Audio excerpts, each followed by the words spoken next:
এটি দেশের একমাত্র মশলা গবেষণা কেন্দ্র। ১৯৯৫ সালে বাংলাদেশ কৃষি গবেষণা ইনস্টিটিউটের অধীনে বগুড়ার শিবগঞ্জে স্থাপন করা হয়। উদ্দেশ্য মশলার উৎপাদন বাড়িয়ে বিদেশ থেকে আমদানি কমানো। বছরে ৬০ লাখ টন মশলার চাহিদার বিপরীতে দেশে উৎপাদন হয় মাত্র ৩৬ লাখ টন। চাহিদার বাকিটা করতে হয় আমদানি। সেই সঙ্গে চাষ না হওয়া জাত তো আছেই। তাই মশলা চাষে আসার বাতিঘর এই গবেষণা কেন্দ্র।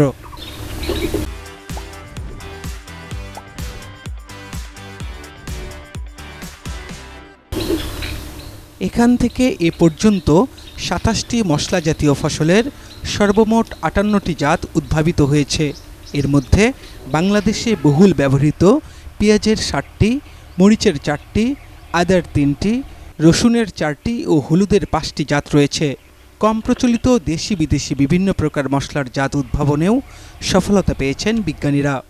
আমাদের চেষ্টা থাকে আমাদের ওয়েদারে বিদেশি মশলাগুলোকে কিভাবে খাপ খাওয়ানো যায়। রিসেন্টলি আমাদের গবেষণায় আমরা নতুন জাতের গোলমরিচের দ্বারপ্রান্তে, যেটি আমাদের সমতল ভূমিতে হতে সক্ষম এবং সারা দেশে এটা চাষাবাদযোগ্য হবে। এটি হলে আমাদের অনেকটাই আমদানি নির্ভরতা কমে আসবে গোলমরিচের ক্ষেত্রে। তাছাড়া আমাদের এলাচ এবং লবঙ্গ নিয়ে আমরা কাজ করছি। মশলার বিভিন্ন জাত উদ্ভাবনের পাশাপাশি উৎপাদন কলা কৌশল, ফসল সংগ্রহোত্তর ব্যবস্থাপনা, আন্তঃফসল চাষ এবং পোকার সমন্বিত দমন প্রযুক্তি নিয়েও গবেষণা করছেন বিজ্ঞানীরা। এছাড়া উদ্ভাবিত মশলা ফসলের জাত ও প্রযুক্তি কৃষকদের মাঝে ছড়িয়ে দিতে কৃষি সম্প্রসারণ অধিদপ্তরের সাথেও কাজ করছেন তারা। কৃষকের মাঠে আরও কীভাবে আমরা এগুলোকে ছড়াইতে পারি, সেটার জন্য আমরা আসলে কৃষি সম্প্রসারণ অধিদপ্তরের সাথে সমন্বয় করে কাজ করে থাকি সাধারণত। আমাদের নিজেদেরও কিছু ডেমো দেওয়া থাকে বিভিন্ন কৃষক পর্যায়ে, তারপর আমরা ফিল্ডে করি।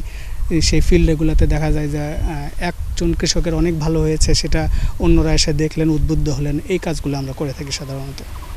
কর্মকর্তারা বলছেন, মশলা গবেষণা কেন্দ্র উদ্ভাবিত জাতগুলো বর্তমানে কৃষক পর্যায়ে চাষাবাদ হচ্ছে। এতে একদিকে দেশে মশলার উৎপাদন যেমন বেড়েছে, তেমনি আমদানির খরচও কমেছে অনেক।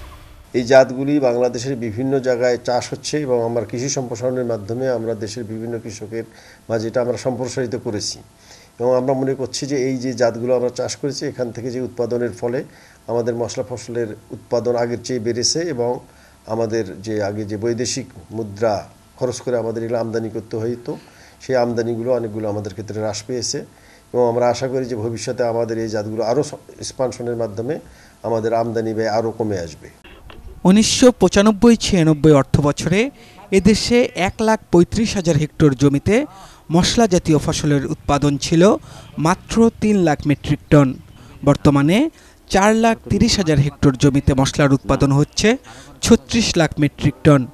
তুলনামূলকভাবে দেশে মশলা ফসলের মোট উৎপাদন বর্তমানে বৃদ্ধি পেয়েছে প্রায় ১২ গুণ। ফরহাদুজ্জামান শাহী, চ্যানেল 24, বগুড়া।